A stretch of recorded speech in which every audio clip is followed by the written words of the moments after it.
Bueno, arranquemos de una vez con este análisis. Hoy vamos a desmenuzar algunos datos de salud pública de toda nuestra región, las Américas, para entender exactamente cómo se está peleando contra una enfermedad que, escuchen bien, es 100% prevenible, pero que nos sigue golpeando durísimo. La idea aquí es agarrar todas esas estadísticas que a veces parecen un dolor de cabeza y convertirlas en un mapa súper claro. Vamos a ver cuál es la realidad del cáncer cervicouterino, los enormes retos de nuestros sistemas de salud y, lo más importante, qué se está haciendo para borrar esta enfermedad del mapa de una vez por todas. A ver, entremos en materia con un dato que es una cachetada de realidad. Fíjense en esto. Según registros oficiales del Ministerio de Salud de El Salvador, en 2023, de los casi 13,000 diagnósticos de cáncer, exactamente 12,739, un impactante 72% fueron en mujeres. O sea, estamos hablando de casi 3/4 partes. Esto nos dice, de entrada, que esta crisis de salud tiene un sesgo de género que simplemente no podemos ignorar. Así que este es nuestro mapa de ruta para hoy. 1. El aumento del cáncer. 2. El impacto en las mujeres. 3. El reto del tamizaje. 4. La estrategia de eliminación. Y 5. Cerraremos con vacunación y esperanza regional. Pasemos al punto número 1. El aumento del cáncer y las tendencias al alza en las hospitalizaciones. La situación en los hospitales es francamente crítica. Si miramos lo que pasó en el Hospital Nacional de la Mujer en El Salvador, las hospitalizaciones por cáncer subieron un 6% en 2023 comparado con el año anterior.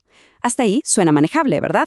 Pero ojo con esto. Solo en la primera mitad de 2024, esos ingresos se dispararon un 28% en apenas 6 meses.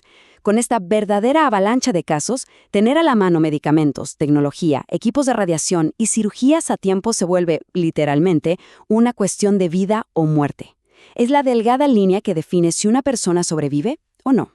Esto nos lleva a nuestra segunda sección, el impacto en las mujeres. ¿Y por qué esto es una carga tan desproporcionada? Y esto ilustra a la perfección esa brecha tan gigantesca de la que hablábamos. Vean el contraste. Estamos hablando de más de 9,100 mujeres diagnosticadas en el sistema público durante 2023, frente a unos 3,500 hombres. Pero hagamos una pausa aquí. No son solo porciones en un gráfico. Estas son madres, hijas, hermanas, profesionales que de un día para otro tienen que enfrentarse a algo que les cambia la vida por completo. Y cuando desmenuzamos un poco más quiénes son estas mujeres, el panorama es todavía más duro. El 90% de los casos están entre los 25 y los 59 años, y luego de los 60 en adelante. Es decir, esto golpea justo en los años más productivos, en plena etapa de trabajo y de cuidar a la familia. El cáncer de cuello uterino es la causa número 1 de hospitalización oncológica con un 17%, y pisándole los talones está el cáncer de mama con un 16%. Y lo más desolador es ver que casi el 88% de las mujeres que pierden la vida por cáncer de cérvix tienen entre 30 y 79 años. Vamos al tercer punto, el reto del tamizaje y esa tremenda brecha que tenemos en la prevención. Prepárense, porque esta es probablemente la estadística más grave de todo este análisis. Entre mediados de 2022 y mediados de 2023, más del 95%, sí, escucharon bien, más del 95% de la población femenina en El Salvador no se hizo una prueba de citología, lo que conocemos de toda la vida como el Papá Nicolau. Imagínense la magnitud de esto. Las herramientas para detectar la enfermedad a tiempo existen, sabemos que funcionan, pero el gran problema es que, en la práctica, simplemente no le están llegando a la inmensa mayoría de la población. Y si miramos la tendencia en el tiempo, la cosa se pone aún más preocupante. La cobertura de esta prueba, que ya era bajísima con apenas un 6,29% entre 2021 y 2022, cayó todavía más al año siguiente. Bajó a un 4,87%. Es decir, vamos en retroceso con la herramienta de prevención más básica que tenemos. Entonces, el punto clave aquí es entender toda la foto completa. Porque claro, hubo un aumento enorme, un salto del 221% en la cantidad numérica de pruebas del virus del papiloma humano que se hicieron. Suena espectacular, ¿no? Pero la realidad es que todo ese esfuerzo solo alcanzó para cubrir al 2,41% de la población. En otras palabras, aunque estamos intentando usar tecnología más avanzada, seguimos dejando un hueco monumental en la detección temprana. Pasemos a nuestra cuarta sección, la estrategia de eliminación, que es básicamente el plan maestro de la OPS y la OMS. Bueno, ya vimos las cifras difíciles, así que es hora de dar un giro hacia la solución. Y la urgencia de actuar ya mismo queda clarísima con lo que dijo Harbaz Barbosa, el director de la OPS. Él puso el dedo en la llaga al recordar que estamos frente a una enfermedad 100% prevenible y curable. Sin embargo, en el último año de registro, más de 708,000 mujeres fueron diagnosticadas en las Américas y casi 40,000 perdieron la vida. El mensaje no podría ser más claro. Ninguna mujer debería morir por algo que sabemos perfectamente cómo evitar.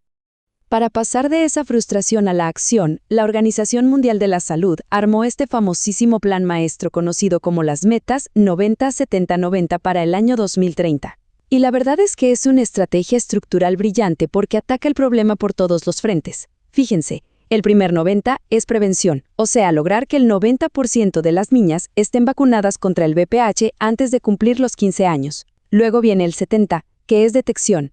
Garantizar que el 70% de las mujeres se hagan pruebas de alta precisión a los 35 y otra vez a los 45 años. Y el último 90 es cuidado. Asegurar que el 90% de las mujeres diagnosticadas tengan acceso rapidísimo a un tratamiento oportuno.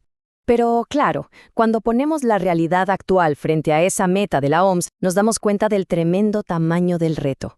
Queremos llegar a un 70% de cobertura en detección, pero venimos de escenarios donde la citología apenas llega al 4.87% y la prueba del VPH roza el 2.41%. Es un abismo de un solo dígito contra un 70%. Esto nos muestra, sin rodeos, la tarea colosal de salud pública que hay que asumir ya mismo para cerrar esta brecha. Y así llegamos a nuestra quinta y última sección, vacunación y esperanza regional. Porque sí, hay victorias muy importantes que celebrar.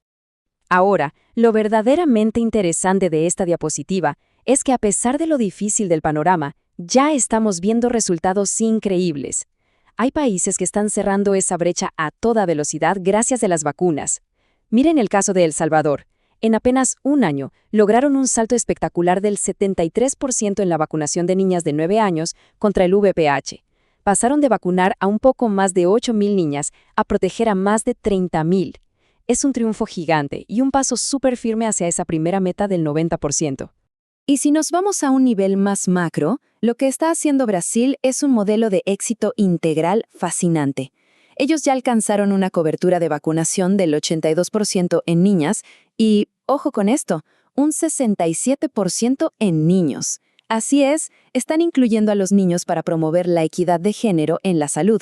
Además, para hacer el proceso más ágil y eficiente, desde abril de 2024 pasaron a aplicar una dosis única en adolescentes.